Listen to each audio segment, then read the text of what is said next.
Hello दोस्तों, आज हम कटाव पहुंच चुके हैं। पूरी टीम हमारी, जैसे कि देख सकते हो, और काफ़ी शानदार नज़ारे यहाँ का लोग जैसे आप लोग देख सकते हैं। और काफ़ी धार बह रही है, ये देख सकते हैं, काफ़ी बेहतरीन। और ये पवन खड़ा है, तो काफ़ी शानदार नज़ारा जैसे कि आप लोग देख सकते हैं। कटाव का सीन दिखा रहे हैं और ये धार चल रही है, जैसे कि आप लोग देख ही सकते हैं। काफ़ी बेहतरीन नज़ारा। और टंग के हम दिखा रहे हैं यहाँ पर, काफ़ी पलट रहा है।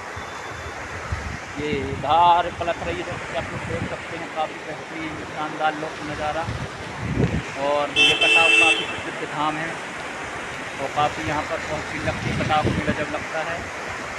और घाटी में काफ़ी बेहतरीन मंदिर बना हुआ है, जैसा आप लोग देख सकते हैं। और आज हम कटाव पहुँच चुके हैं। ये धार, ये चट्टानी पहाड़, काफ़ी यहाँ बंदर रान जो तैयार है, काफ़ी तेज चल रहा धार चल रही है, जैसे कि आप लोग देख सकते हैं। ये बना मंदिर।